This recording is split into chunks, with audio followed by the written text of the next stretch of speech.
دوحا سے لے کر ممزہ تک 12 صورتوں کے حوالے سے آج مختصر سا تعارف اور چیزہ جو مضامین ہیں وہ بیان کیے جائیں گے. پھر انشاءاللہ 10 صورتیں آخری رہ جائیں گی. کل ان کے حوالے سے پھر چند باتیں بیان کی جائیں گی. دوحا تک میں نے آپ کے سامنے جتنی بھی صورتیں ہیں ان کا تعارف اور مضمون کو بیان کیا تھا. سورت دوحا یہ مکی ہے، 1 رکوع ہے اور 11 اس کی آیات بینات ہیں. دوحا چاش کے وقت کو عربی میں کہا جاتا ہے. چاش کا وقت وہ ہوتا ہے کہ جب سورج خوب روشن ہو جائے اس وقت کو چاش کا وقت کہا جاتا ہے. تو اللہ نے اس سورت کی ابتدا میں چاش کے وقت کی قسم اٹھائی ہے. اسی مناسبت سے اس سورت کا نام سورت دوحا رکھا گیا. فرمایا والضحیٰ واللیل اذا سجا، قسم ہے چاش کے وقت کی، قسم ہے رات کی جب وہ چھا جائے. چاش کی جو نماز ہے یہ رسول اللہ کی سنت ہے. ایک نماز اشراق ہے، سورج نکلنے کے 15-20 منٹ کے بعد جب سورج تقریباً 7 نیزے پہ پہنچ جائے اس وقت سے لے کر یہ سورج خوب چمکنے تک یہ جو وقت ہوتا ہے یہ اشراق کا ہوتا ہے اور اس کی بھی بڑی فضیلت ہے. اور اس کے بعد جب سورج خوب چمک جاتا ہے اس سے لے کر زوال سے پہلے تک جتنا بھی وقت ہوتا ہے وہ چاش کا وقت ہوتا ہے. چاش کے حوالے سے بہت سی روایات ہیں. حضرت سیدنا انس بن مالک فرماتے ہیں امام الانبیاء نے فرمایا جس نے چاش کی 12 رکعتیں پڑھی تو اللہ اس کے لیے جنت میں سونے کا محل بنائے گا.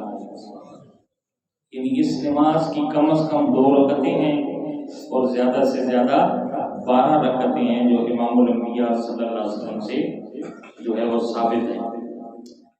دوسری روایت میں حضرت ابو دردہ فرماتی ہیں کہ امام الانبیاء صلی اللہ علیہ وسلم نے فرمایا جس نے چاش کی 2 رکعتیں پڑھی وہ غافل لوگوں میں نہیں لکھا جائے گا، اور جس نے 4 رکعتیں پڑھی وہ عبادت گزار لوگوں میں لکھا جائے گا. جس نے چاش کی 6 رکعتیں پڑھی اس دن اللہ کی طرف سے اس کو کفایت کی جائے گی. جو 8 پڑھتا ہے اللہ تبارک و تعالی اس کو اپنے فرمانبردار بندوں میں لکھ دیتا ہے، اور جو 12 پڑھتا ہے اس کے لیے جنت میں محل بنایا جائے گا. تو یہ چاش کی نماز کی جو ہے وہ فضیلت ہے، یہ مستحب ہے، اور اگر اس کو کوئی پڑھے گا تو یقیناً اس پہ اجر و ثواب دیا جائے گا. ایک تو معنی یہ ہے. ایک معنی شاہ عبد العزیز محدث دہلوی رحمۃ اللہ علیہ نے تفسیر عزیزی میں والضحیٰ واللیل کا ایک اور بھی معنی بیان کیا ہے. بہت سے معنی علماء نے بیان کیے ہیں. والضحیٰ سے مراد چہرہ مصطفیٰ ہے اور واللیل سے مراد رسول اللہ کی زلف عنبری ہے. تو قسم اللہ نے حضور کے چہرے کی اور آپ کی زلف عنبری کی اٹھائی ہے. یہ جو حضور کا مقام اور مرتبہ ہے اللہ کی بارگاہ میں اس کو بیان کیا جا رہا ہے. اس کے بعد اللہ تبارک و تعالیٰ نے اسی صورت میں رسول اللہ کی عظمت اور شان بیان کرتی فرمایا وَلَلْآخِرَةُ خَيْرٌ لَكَ مِنَ الْأُولَىٰ. اس کا شان نزول یہ ہے کہ رسول اللہ صلی اللہ علیہ وسلم پہ وحی کا سلسلہ آتے آتے درمیان میں رک گیا کچھ عرصے کے لیے. تو کفار مکہ نے رسول اللہ صلی اللہ علیہ وسلم کو طعنہ دیا، شور مچایا کہ محمد صلی اللہ علیہ وسلم نے ان کے خدا نے ان کو چھوڑ دیا ہے، ان کا خدا ان پہ ناراض ہو گیا ہے۔ ایسے جملے کسے کس نے؟ کفارے مکہ نے، جو وحی کا سلسلہ آتے آتے درمیان میں حکمت تھی رک گیا۔ جب انہوں نے ایسے جملے کہے تو رسول اللہ پہ یہ بات شاق گزری۔ اس وقت اللہ نے اپنے محبوب کو تسلی دیتے ہوئے پہلے 2 قسمیں اٹھائیں۔ فرمایا وَالضُّحَىٰ وَاللَّيْلِ إِذَا سَجَىٰ، رات کی قسم اور چاش کی وقت کی قسم، نہ آپ کے رب نے آپ کو چھوڑا ہے، نہ آپ کا رب آپ پہ ناراض ہوا ہے، بلکہ آپ کو یہ شان محبوبی دی ہے۔ وَلَلْآخِرَةُ خَيْرٌ لَكَ مِنَ الْأُولَىٰ، پیارے جو وقت گزرتا جائے گا آپ کا ذکر ہم پہلے سے زیادہ بلند سے بلند تر کرتے جائیں گے۔ اس کے اندر رسول اللہ کو یہ خوشخبری سنائی اور آگے فرمایا وَلَسَوْفَ يُعْطِيكَ رَبُّكَ فَتَرْضَىٰ، بے شک قریب ہے کہ تمہارا رب تمہیں اتنا دے گا کہ تم راضی ہو جاؤ گے۔ یہ رسول اللہ کی عظمت ہے۔ اللہ فرماتا ہے پیارے ہم آپ کو اتنا عطا کریں گے کہ آپ راضی ہو جائیں گے۔ یہ آیت کب نازل ہوئی؟ امام الانبیاء حضرت عیسیٰ کی دعا ایک دن پڑھ رہے تھے۔ قرآن مجید کے اندر موجود ہے کہ حضرت عیسیٰ کل قیامت والے دن جب رب کی بارگاہ میں کچہری لگے گی تو رب فرمائے گا میرے عیسیٰ کیا تم نے ان عیسائیوں کو کہا تھا کہ مجھے خدا مانو یا خدا کا بیٹا کہو؟ اس وقت حضرت عیسیٰ فرمائیں گے مولا تو جانتا ہے میں نے کوئی ایسی تعلیم نہیں دی، میں نے تو اعلان کیا تھا انی عبد اللہ، میں اللہ کا بندہ ہوں، اللہ کا نبی ہوں۔ میرے بعد ان لوگوں نے کیا کیا؟ یہ اپنی طرف سے کاٹ لیا اور یہ باطل عقیدہ بنا لیا۔ اب حضرت عیسیٰ رب کی بارگاہ میں کیا کہیں گے؟ مولا ان کے بارے میں فیصلہ کیا کرنا ہے؟ جب رب پوچھے گا تو یہ کہیں گے حضرت عیسیٰ وَإِن تُعَذِّبْهُمْ فَإِنَّهُمْ عِبَادُكَ، اے اللہ اگر تو انہیں عذاب دے دے تو یہ تیرے بندے ہیں، تو ان پہ ظلم نہیں کر رہا، ان کے اپنے اس برے عقیدے کی وجہ سے تو ان کو عذاب دے رہا ہے۔ وَإِن تَغْفِرْ لَهُمْ فَإِنَّكَ أَنْتَ الْعَزِيزُ الْحَكِيمُ، ہاں اگر تم بخش دے تو غالب حکمت والا ہے، تجھے کون پوچھنے والا ہے، جو چاہے گا۔ اس آیت کو حضور نے پڑھا تو حضور اپنی امت کے بارے میں غم زدہ ہو گئے، رونے لگ گئے کہ میری امت کا کیا بنے گا۔ تو اس وقت سیدنا جبریل کو میرے رب نے بھیجا، جاؤ میرے محبوب سے پوچھو وہ کیوں غم زدہ ہیں، اللہ جانتا ہے گواہ بنانے کے لیے۔ جب جبریل رسول اللہ کی بارگاہ میں حاضر ہوئے تو رسول اللہ صلی اللہ علیہ وسلم نے عرض کی اپنی امت کے حوالے سے غم زدہ ہوں۔ تو جبریل نے رب کی بارگاہ میں عرض کی یوں معاملہ ہے، رب نے فرمایا جا کے میرے محبوب سے کہہ دو ہم آپ کو اپنی امت کے بارے میں راضی کریں گے، خوش کریں گے۔ اس وقت یہ آیت نازل ہوئی وَلَسَوْفَ يُعْطِيكَ رَبُّكَ فَتَرْضَىٰ، اس وقت یہ آیت کریمہ جو ہے وہ نازل ہوئی۔ اور ایک حدیث کے اندر یہ بھی آتا ہے کہ اسی آیت کے تحت حضرت علامہ جو ہے وہ مفتی نعیم الدین مرادی رحمۃ اللہ علیہ نے اور دیگر بزرگان دین نے یہ حدیث بھی نقل کی ہے کہ رسول اللہ سے پوچھا گیا حضور آپ کب راضی ہوں گے؟ اور میں اس وقت راضی ہوں گا جب میرے سارے امتی جنت میں چلے جائیں گے۔ تو یہ اس صورت کے اندر یوں اللہ تبارک و تعالیٰ نے جو ہے رسول اللہ کی عظمت بیان فرمائی۔ آگے اسی صورت میں فرمایا وَأَمَّا السَّائِلَ فَلَا تَنْهَرْ، اے میرے محبوب کسی صورت میں بھی ماننے والے کو جھڑکنا نہیں ہے۔ کیا کرنا ہے؟ جھڑکنا نہیں ہے۔ جو بھی آپ کی بارگاہ میں آئے اس کو عطا کرنا ہے۔ یہ رسول اللہ کی عظمت ہے کہ اللہ نے آپ کو زمین و آسمان کے خزانوں کا مالک بنا رکھا ہے، تبھی تو فرمایا پیارے جو بھی آئے اس کو خالی واپس نہیں لوٹانا، اس کو عطا کرنا ہے، جھڑکنا نہیں ہے۔ اور حضور کی عطا کا کیا کہنا، جو بھی آیا حضور نے اس کو عطا کیا۔ سیدنا صدیق اکبر کو سانپ ڈس جاتا ہے غار ثور میں، رسول اللہ صلی اللہ علیہ وآلہ وسلم کی بارگاہ میں عرض کرتے ہیں حضور بڑا شدید درد ہے، میرے مصطفیٰ نے اپنا لوح پہ دم لگایا، اللہ نے شفا عطا فرما دی۔ اور بے شمار واقعات ہیں جناب، یہ تو بظاہر ظاہر تھا۔ اسی طرح حضرت غزوہ احد کے اندر ابو قتادہ کی آنکھ باہر آ جاتی ہے، اپنے ہاتھ میں رکھ کے رسول اللہ کی بارگاہ میں حاضر ہوتے ہیں، عرض کرتے ہیں یا رسول اللہ یہ آنکھ باہر ہو گئی ہے۔ حضور نے یہ نہیں فرمایا کہ میں نے کوئی اسپتال کھولا ہوا ہے میں کیا کروں، نہیں، حضور نے اپنا لوح دن لگایا، آنکھ کو اسی جگہ پہ رکھا، ایسا معلوم ہوتا تھا کہ کبھی اس کو خراش تک بھی نہیں آئی ہے۔ یہ حضور کی عطا ہے جناب، یہ اللہ نے میرے نبی کو اعزاز، مقام اور مرتبہ دیا۔ اسی طرح ایک اور صحابی ہیں حضرت عتیق، وہ اترتے ہوئے سیڑھیوں سے ان کا پاؤں پھسلا اور پنڈلی ٹوٹ گئی، اس کو کپڑے کے ساتھ باندھ کے رسول اللہ کی بارگاہ میں آئے۔ حضور نے فرمایا کیا ہوا؟ عرض کی حضور یوں گرا ہوں اور پنڈلی ٹوٹ گئی ہے، صرف درد نہیں نکلا، ٹوٹ گئی ہے۔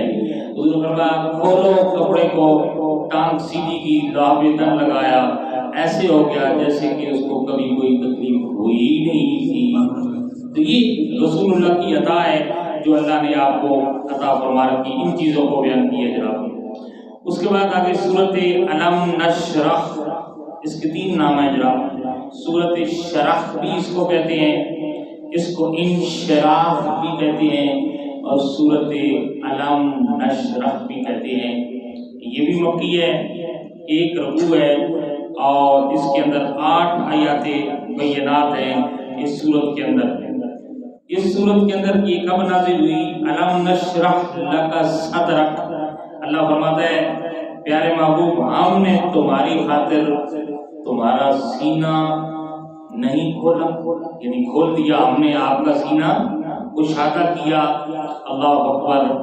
ایک دن رسول اللہ صلی اللہ علیہ وسلم بیٹھے ہوئے تھے، اس حدیث کو روح البیان نے بیان کیا ہے، اللہ کی بارگاہ میں میرے نبی عرض کر رہے تھے مولا تو نے ابراہیم کو خلیل اللہ بنایا، موسیٰ کو کلیم اللہ بنایا، عیسیٰ کو روح اللہ بنایا، اور حضرت داؤد کو خوبصورت آواز دی، سلیمان کو سلطنت عطا فرمائی، اور نبیوں کو جو عہدے ملے ان کو گن رہے تھے، اے اللہ مجھے کیا عطا فرمایا؟ اس وقت اللہ نے فرمایا علم نشرح لک صدرک، اے میرے محبوب کیا ہم نے آپ کے سینے کو کھول کے علم اور حکمت سے نہیں بھر دیا؟ کیا ہم نے آپ کے سینے کو کھول کے علم و حکمت سے نہیں بھر دیا؟ اس وقت اللہ تبارک و تعالیٰ نے اس سورت کو جو ہے وہ نازل فرمایا۔ آگے فرمایا وَرَفَعْنَا لَكَ ذِكْرَكَ، اے میرے محبوب ہم نے آپ کے ذکر کو آپ کی خاطر بلند فرما دیا ہے۔ کیا کر دیا ہے؟ بلند کر دیا ہے۔ یہ بھی امام الانبیاء کی جو ہے امتیازی حیثیت اور شان ہے جو اللہ نے آپ کو عطا فرمایا۔ کیا مانا؟ کہ آپ کا ذکر بلند کیا، دنیا میں جہاں کہیں بھی رب کا ذکر کرنے والا رب کا نام لے گا، رب کے ساتھ رسول اللہ کی رسالت کو بھی بیان کرے گا۔ یوں اللہ نے آپ کے ذکر کو بلند کر دیا۔ اس لیے خطیب خطبے میں جہاں رب کی وحدانیت کا نعرہ لگاتا ہے وہاں رسول اللہ کی رسالت کا بھی نعرہ لگاتا ہے۔ مؤذن اذان میں جہاں رسول اللہ کی شہادت کی گواہی دیتا ہے وہاں اللہ کی وحدانیت کی گواہی دیتا ہے، وہاں رسول اللہ صلی اللہ علیہ وسلم کی شہادت کی گواہی بھی دیتا ہے۔ اور کلمہ طیبہ جو ایمان میں داخل ہونے کا دروازہ ہے، ایمان اسی سے ملتا ہے نا جی، اس کو بھی صرف اللہ نے اپنی ذات تک محدود نہیں رکھا۔ فرمایا لا الہ الا اللہ، بات یہاں ختم نہیں ہے، آگے کیا فرمایا؟ محمد الرسول اللہ، تب بندہ صاحب ایمان ہوتا ہے۔ اس لیے علماء فرماتے ہیں ساری زندگی لا الہ الا اللہ کہتا رہے، محمد الرسول اللہ نہ پڑھے گا نہ ایمان رکھے گا، کبھی بھی مسلمان ہو سکتا نہیں ہے۔ شیطان نے کبھی بھی رب کی وحدانیت کا انکار نہیں کیا، آج بھی رب کو ایک مانتا ہے۔ اور جب ملائکہ کی صف میں تھا تو زمین میں شاید ہی کوئی ایسا چپا بچہ ہو جہاں اس نے سجدہ نہ کیا ہو، لیکن رسول اللہ کی رسالت کا، نبی کا انکار کیا تو اللہ نے کیا فرمایا؟ تو مردود ہو گیا ہے، نکل جا میری بارگاہ سے۔ تو پتہ چلا ایمان وہی قابل قبول ہے جس کے اندر رسول اللہ کی شہادت اور آپ کی نبوت کی گواہی بھی دی جائے۔ اس چیز کو اللہ تبارک و تعالیٰ نے بیان فرمایا۔ اور جبریل امین رسول اللہ کی بارگاہ میں حاضر ہوئے، عرض کی یا رسول اللہ آپ کو پتہ ہے اللہ نے آپ کے ذکر کو کیسے بلند کیا ہے؟ عرض کی فرمایا نہیں، تو فرمایا اذا ذکرت ذکرتا، اللہ نے آپ کے ذکر کو یوں بلند کیا کہ اللہ فرماتا ہے پیارے جہاں میرا ذکر ہوگا میرے ذکر کے ساتھ تیرا ذکر بھی ہوگا۔ یوں اللہ نے میرے مصطفیٰ کے ذکر کو بلند کیا ہے۔ ایک ہی قید پہ سر پہ کئی گھنٹے بات ہو سکتی ہے، اتنی عظمت ہے میرے مصطفیٰ کی، تعارف کرانا مقصود ہے۔ آگے سورت 3 کیا ہے جناب؟ سورت 3 یہ ایک رکوع ہے، 8 اس کی آیات بینات ہیں اور یہ بھی مکی ہے۔ اللہ نے اس سورت کے اندر انسان کے حسن کو بیان فرمایا کہ اللہ فرماتا ہے ہم نے ساری مخلوق سے حسین اور جمیل حضرت انسان کو بنایا ہے۔ کس کو بنایا؟ لقد خلقنا الانسان فی احسن تقویم، پوری مخلوق میں سے اشرف المخلوقات حضرت انسان کو بنایا، حسین اور خوبصورت بنایا۔ انسان کے حسن کو بیان کرنے سے پہلے اللہ نے 4 قسمیں اٹھائی۔ ویسے بھی وہ کہہ دیتا تو بات ٹھیک تھی، لیکن بات کو پکا کرنے کے لیے اور ان 4 چیزوں کی عظمت کو بیان کرنے کے لیے فرمایا والتین والزیتون والطور سینین وہذا البلد الامین۔ اللہ فرماتا ہے انجیر کی قسم، زیتون کی قسم اور طور سینا کی قسم، هذا البلد الامین، اس امن والے شہر یعنی مکہ کی قسم، ہم نے انسان کو ساری مخلوق سے حسین اور خوبصورت پیدا فرمایا ہے۔ اس چیز کو اللہ تبارک و تعالیٰ نے بیان فرمایا ہے۔ انجیر یہ جنتی پھل ہے، کیا ہے بولو؟ جنتی پھل ہے۔ میرے مصطفیٰ نے فرمایا انجیر کھاؤ، اور اگر میں کہوں کہ یہ وہ پھل ہے جو جنت سے نازل ہوا ہے تو کہہ سکتا ہوں، کیونکہ جنت کے پھل میں گٹلی نہیں ہوگی، تو اسے کھایا کرو، اس سے بواسیر ختم ہوتی ہے۔ یہ میرے مصطفیٰ کی حدیث ہے۔ اسی طرح سامعین عزیز وقار زیتون کا درخت، ٹھیک ہے نا جی، اس کو اللہ نے قرآن مجید میں بیان فرمایا طور سینا پہ اس درخت کو میرے رب نے اگایا ہے، اور یہ کھانے کے لیے بھی ہے اور بطور تیل بھی اس کو استعمال کیا جاتا ہے۔ حضرت معاذ بن جبل فرماتے ہیں رسول اللہ نے فرمایا برکت والے درخت زیتون کی مسواک بہت اچھی ہے، کیونکہ یہ منہ کی خوشبو بڑھاتی ہے اور بدبو کو زائل کرتی ہے۔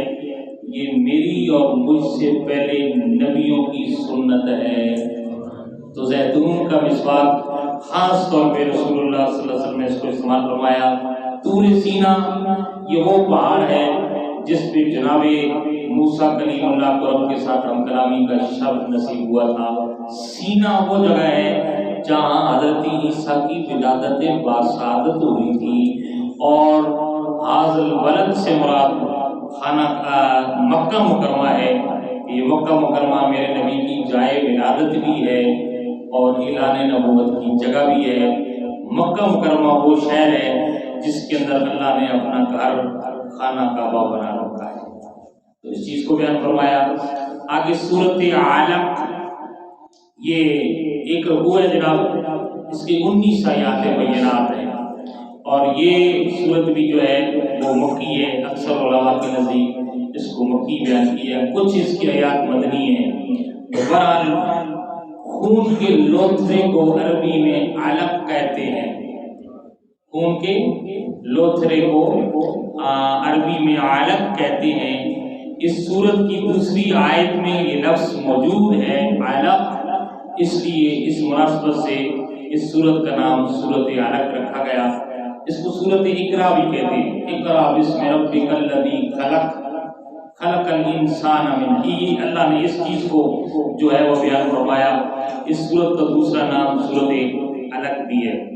اس سورت کے اندر اللہ تبارک و تعالیٰ نے ابو جہل جو دشمن اسلام تھا اس کی شدید مذمت بیان فرمائی ہے جناب، اور اس کے علاوہ انسان کی جو تخلیق کے مراحل ہیں اس کو بیان کیا کہ پہلے کمزور ہوتا ہے انسان، ماں کے پیٹ میں ہوتا ہے، پھر ہم اس کو توانا کرتے ہیں، اس کو طاقت دیتے ہیں، قدرت دیتے ہیں۔ ان سارے مراحل کو اللہ نے بیان فرمایا۔ تو فرمایا اقرا بسم ربک الذی خلق خلق الانسان من علق، فرمایا اے رب کے نام سے پڑھو جس نے پیدا کیا انسان کو خون کے روترے سے۔ تو اس چیز کو اللہ تبارک و تعالیٰ نے بیان فرمایا۔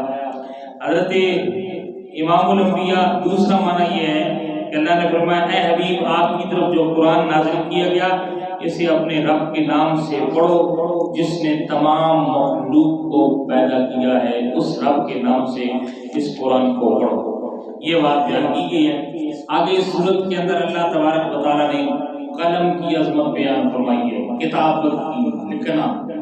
فرمایا الذی علم بالقلم علم الانسان ما لم یعلم، جس نے قلم سے لکھنا سکھایا انسان کو وہ سکھایا جو وہ نہیں جانتا تھا۔ یہاں ایک بات یاد کریں کہ لکھنے کی اہمیت معلوم ہو رہی ہے۔ کتابت، محفوظ کرنا کسی تاریخ کو، لکھنا، علم کو، اس کی فضیلت جو ہے اس آیت سے بیان ہو رہی ہے۔ حضرت عبداللہ بن عمر فرماتے ہیں رسول اللہ نے فرمایا علم کو قید کر لو۔ میں نے اس کے حضور سے قید کیسے کیا جائے گا؟ فرمایا علم کو لکھنا اس کو قید کرنا ہے۔ کیا ہے؟ علم کو لکھنا اس کو قید کرنا ہے۔ اور ایک عربی کا مقولہ ہے علم الصید والکتابۃ قائد، علم ایک شکار ہے، صید کے کس کو کہتے ہیں؟ شکار کو، کھلا شکار ہے جناب، علم ایک کھلا شکار ہے اور اس کو لکھ کے قید کر لو۔ کیا کرو؟ لکھ کے، والکتابۃ قید، اس کو لکھ کے قید کر لو۔ تو لکھنے کی اہمیت جو ہے اس کو اللہ تبارک و تعالیٰ نے بیان فرمایا۔ آگے فرمایا علم الانسان ما لم یعلم، انسان کو وہ سکھایا جو وہ نہیں جانتا تھا۔